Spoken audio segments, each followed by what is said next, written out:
segundo bloque de 40D, Argentina en democracia. Estamos hablando de pueblos originarios y democracia. Mariano, recién veíamos ese momento tan interesante de la democracia en donde, por lo menos se ponía un mojón de reconocimiento legal. Después viene todo lo otro que vos decías, ¿no?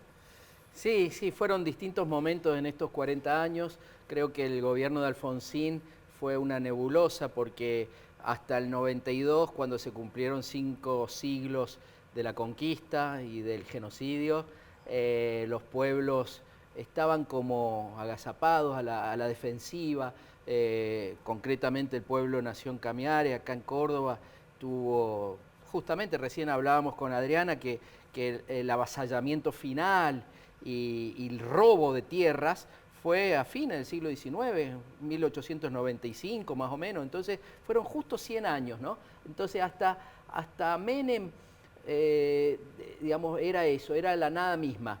Y los pueblos, y bueno, lo que acaba de decir Jorge, ¿no? Él era, ya que hablamos tanto de los nietos recuperados por las abuelas, esto es lo mismo. Claro.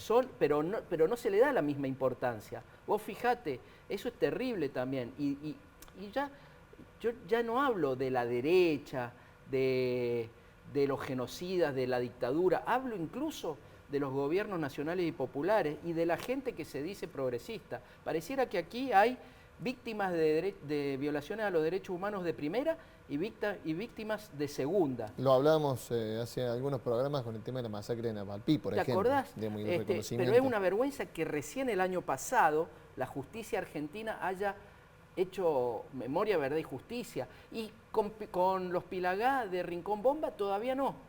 Pero yo no te digo Macri o Menem. Los gobiernos kirchneristas, que me merecen todo el respeto en tema de memoria, verdad y justicia, y lo que hizo Argentina fue ejemplar en el mundo, pero solamente por los años 70. Los gobiernos kirchneristas siempre negaron la responsabilidad del Estado en Napalpí y en Rincón Bomba. Y se sigue negando. ¿Cuándo vamos a reconocer que la campaña del desierto, la mal llamada campaña del desierto, fue un genocidio? Y esto que decía Jorge, el robo de identidad, ¿cómo puede ser que una persona grande de 27 años recién pueda decir, yo soy esto? Mira, hemos avanzado mucho más con la diversidad de género, con la igualdad de las mujeres, pero con este tema y con los afroargentinos no hemos avanzado mucho, Mira, con la producción teníamos preparado lo que fue el Censo Nacional de Poblaciones y Hogares y Viviendas de los Pueblos Originarios, 2010, donde se hace un relevamiento y se logra relevar justamente quienes se reconocen, pero también se tiene que hacer una estimación, porque no están incluidas muchas personas en ese relevamiento de 2010 que da como que una primera idea encargado por el Instituto Nacional de Asuntos Indígenas.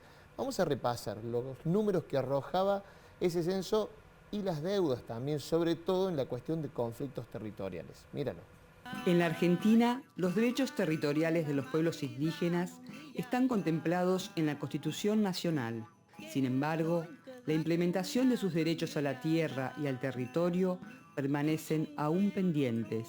En 2010 se realizó el Censo Nacional de Población, Hogares y Viviendas de los Pueblos Originarios, a raíz del cual se supo que el 2,38% de la población forma parte de los 31 pueblos indígenas del país.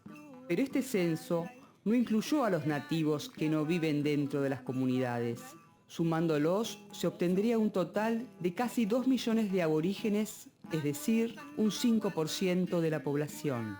Para solucionar los problemas territoriales, en 1985 fue sancionada la Ley 23.302, que creó el Instituto Nacional de Asuntos Indígenas, INAI, y declaró de interés nacional la atención y apoyo a los aborígenes y a las comunidades indígenas.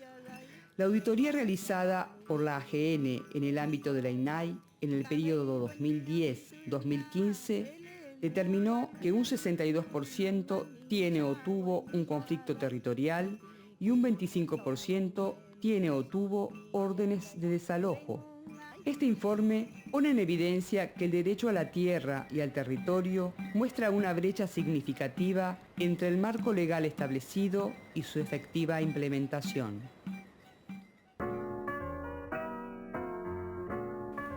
Bueno, ahí está claro en los números, ¿no? Te digo que te dan un pantallazo, 2,33 de la población que se releva, pero se calcula que, por eso también que decía Jorge, Adriano, ¿no? Es muchísimo más la población que Son se muchísimas más las comunidades también, ¿no? la población que se reconoce es muchísima más, pero la que sabe y no se reconoce públicamente, la que sabe y todavía lo guarda por diversos motivos, es mucho más. Es impresionante.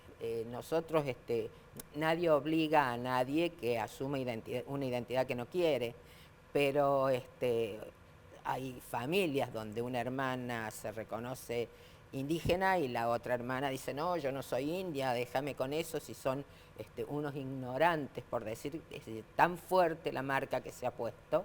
Entonces, esto es así, pero deberían tener todos el derecho que le otorga la Constitución por ser pueblos preexistentes.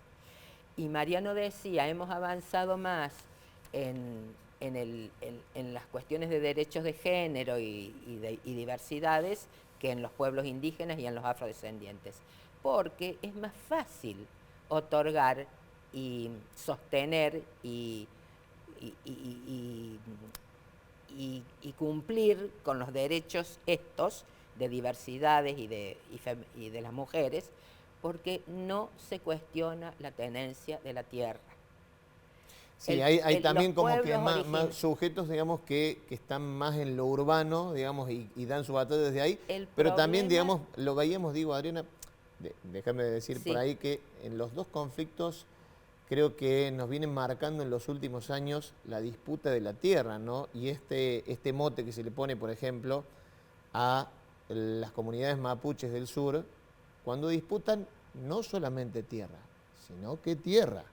O sea, una tierra muy codiciada. Tierra que ¿no? les pertenece. Claro, pero muy codiciada por intereses internacionales, por eso, ¿no? Entonces yo digo, es más fácil otorgar, más fácil entre comillas, por ponerle una palabra, pero es más fácil otorgar derechos a las mujeres y a las diversidades porque no se atenta contra estos intereses económicos tan fuertes que también costó el reconocimiento de derechos. Reconocerle derechos a los pueblos originarios, porque el primer derecho que hay que reconocerle para que puedan tener el desarrollo que debieran tener es el derecho al territorio. Y esto es lo que frena o hace incomprensible para los gobiernos, o lo comprenden y no lo quieren asumir, o no lo pueden asumir algunos, no sé. Yo creo que hay mucha incomprensión. Bueno, esto, el problema de la tierra es el problema central de los pueblos originarios. Recién marcamos, Mariano, cuando veíamos el tape, el tema de por ahí hasta las incoherencias en los nombres que todavía perduran, ¿no? Sí, me parece que es una discusión también semántica, ¿no? Tenemos que ir hasta, como en el juego de la oca, volver al principio, desaprender todo y volver a aprender, porque no podemos ponerle a un instituto que se encarga de acercar posiciones con los pueblos originarios, Instituto Nacional.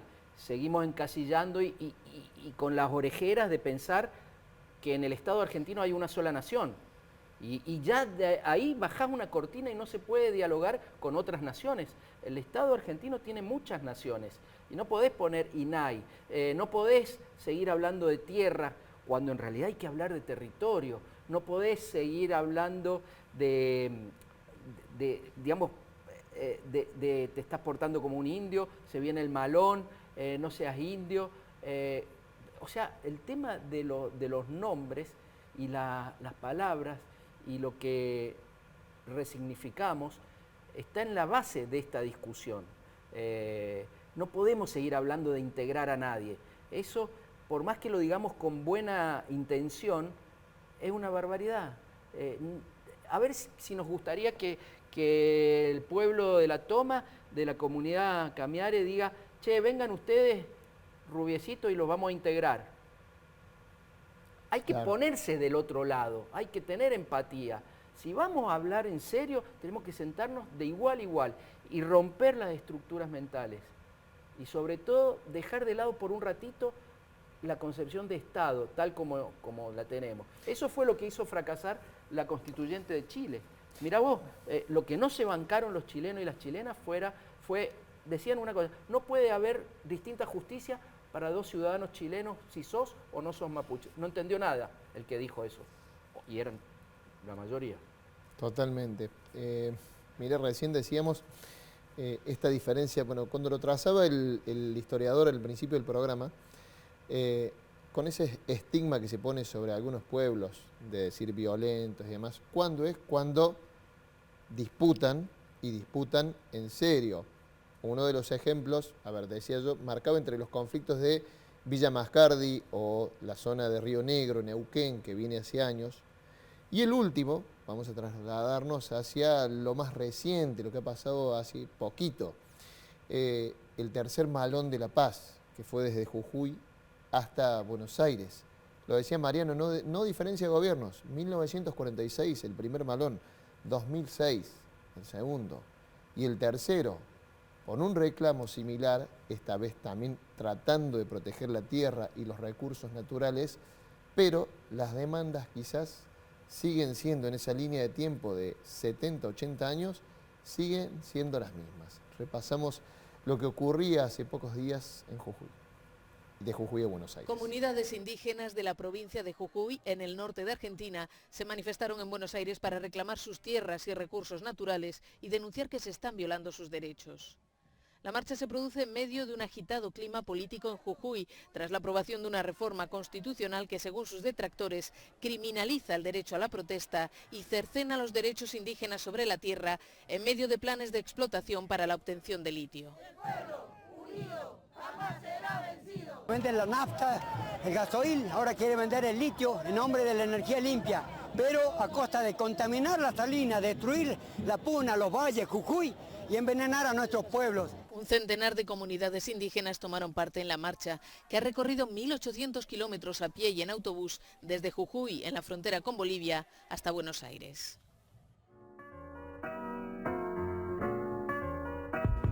El trato diferenciado para unos y otros, ¿no? Bueno, escuchábamos por todos lados el año pasado que los mapuches eran, sobre todo, violentos. Ahora, cuando las comunidades que están en lo que hoy se denomina Jujuy, digo muchas comunidades, bueno, y hacen oír su reclamo en el centro del poder, también pueden ser acusados casi de lo mismo. ¿No? Sí, y bueno, el problema es la tierra, el territorio, y la concepción que tienen estos pueblos del territorio y la defensa que hacen del territorio, porque no tienen no hacen una defensa solo por una cuestión económica. La vida, su vida está en el territorio. Y un territorio maltratado, un territorio empobrecido, empobrece al pueblo. Entonces y la lucha del pueblo jujeño, con alguna diferencia de la lucha de los mapuches, la lucha del pueblo jujeño es la lucha por el pueblo argentino, por lo que se viene. Sí, la entrega de recursos naturales. La entrega de los recursos naturales. Entonces, yo creo que nos están enseñando a defender lo que nos corresponde y lo que debemos defender. Marcabas recién, Jorge, esto de ser una comunidad integrada al urbano, porque fueron procesos que el pueblo Camiare lo sufrió hace muchos años. Ya vamos a hablar en el próximo bloque, vamos a ver incluso algunos documentos de acá de Pueblo La Toma, pero tiene connotaciones diferentes, pero digo, se apoyan estos reclamos porque está en juego eso, ¿no? Digamos, poder marcar que la disputa de la tierra del territorio, como dice Adriana, es importante, ¿no? Sí, o sea, hay que tener en cuenta también la conexión espiritual que hay con el lugar. Ahí está la cuestión del sentimiento, el amor por donde uno vive, y por ahí estos intereses prima el negocio por encima de toda esa conexión y por eso choca, contrasta, se da ese encuentro ahí. Quédate porque vamos a seguir en el próximo bloque. Mariano, me quedan pocos segundos nomás, pero importante también, para marcar y estar alertas cada vez que se tilda, por ejemplo, a las luchas de las comunidades originarias como violentas y se las desacredita por ese lado, ¿no? Son la vida y son el futuro, y el futuro de la democracia. Si entendemos democracia, el gobierno del pueblo por el pueblo. Esto viene de la edad moderna, justo coincide con la conquista, pero es el clic en un sistema económico político mundial que empieza a ver que todo tiene que, el capitalismo, ¿no es cierto?, que todo tiene que producir y dar ganancia, incluso la tierra, ¿no?, la madre tierra, la Pachamama, que es todo, no es solamente la tierra, el agua, el aire, todo. Eso nos lleva indefectiblemente a la destrucción, al hambre, a la guerra, a la muerte, como humanidad. Entonces, no son violentos, nos están enseñando, como decía Adriana, como decía Jorge, a luchar no por su negocio, porque ellos no hacen negocios con la madre, ellos no venderían nunca a la madre, si es nuestra madre. Es simplemente entender que podemos tener una camisa menos, un auto menos, bajar 2 cambios, porque estamos destruyendo todo. Entonces no es ni por el litio, ni por el oro, ni por la plata, es por la vida. Muchas gracias, Mariano Sarabia, Adriana Glesser. Nos vamos a quedar con Jorge, vamos a sumar otra voz también de un historiador, pero muchas gracias por abrirnos un poco el panorama en este 40 días Argentina en democracia. Bueno, gracias a vos. Segunda pausa y ya seguimos hablando, y vamos a hablar sobre lo que particularmente ocurría también acá, en el pueblo La Toma, muy cerquita. Lo tenemos acá, lo pasamos todos los días seguramente, y bueno, vamos a ver también las luchas de nuestros pueblos locales. Pausa, ya venimos.